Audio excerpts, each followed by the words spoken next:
ಇನ್ನು ಮುಂದೆ ನಿಮ್ಮ ನೆಚ್ಚಿನ ಧಾರಾವಾಹಿಗಳ ಫುಲ್ ಎಪಿಸೋಡ್ಗಳು ಸನ್ ನೆಕ್ಸ್ಟ್ ಆಪ್ನಲ್ಲಿ ಮಾತ್ರ.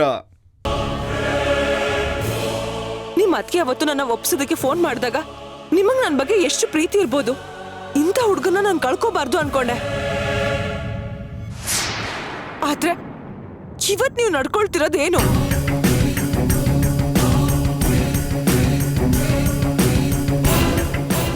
ನನ್ನನ್ನು ಅವಾಯ್ಡ್ ಮಾಡೋದೇ ನಿಮ್ಮ ಉದ್ದೇಶ ಆಗಿದ್ದಿದ್ರೆ ಅವತ್ತೇ ನನ್ನ ಪಾಡಿಗೆ ನನ್ನನ್ನು ಬಿಟ್ಬಿಡ್ಬೇಕಾಗಿತ್ತು. ಸೇವಂತಿ ಮನೆ ಮಗಳು ಸೇವಂತಿ ಸೇವಂತಿ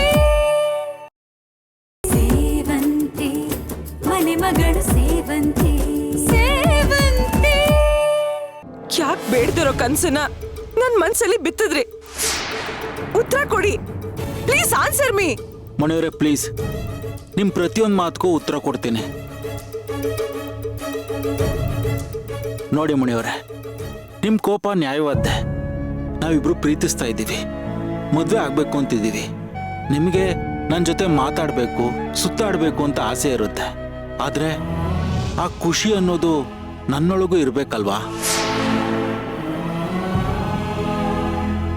ನಮ್ಮ ಮನೇಲಿ ನಮ್ಮ ಅತ್ತಿಗೆ ಪರಿಸ್ಥಿತಿ ತುಂಬ ಹದಗೆಟ್ಟಿದೆ.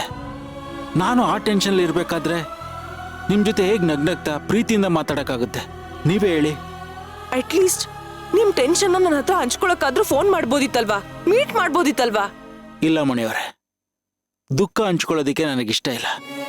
ನಿಮ್ಮ ಜೊತೆ ಖುಷಿನ ಮಾತ್ರ ಹಂಚ್ಕೊಳ್ಳೋದಕ್ಕೆ ಇಷ್ಟಪಡ್ತೀನಿ. ನಾಳೆ ದಿನ ಮದ್ವೆ ಆದ್ಮೇಲೆ ಕೂಡ ಹೀಗೇನಾ? ಮದುವೆ ಆದ್ಮೇಲೆ ವಿಷಯದ ಬಗ್ಗೆ ಮಾತಾಡಬೇಕು ಅಂದರೆ ಮೊದಲು ನಾವಿಬ್ರು ಮದುವೆ ಆಗಬೇಕು. ಆ ವಿಷಯದ ಬಗ್ಗೆ ನಿಮ್ಮ ಜೊತೆ ಮಾತಾಡಬೇಕು ಅಂದ್ಕೊಂಡಿದ್ದೆ. ಅದೇನಂದ್ರೆ ನಮ್ಮ ಅದಕ್ಕೆ ಪೂರ್ತಿ ಹುಷಾರಾಗೋ ತನಕ ನಾವು ಕಾಯಲೇಬೇಕು.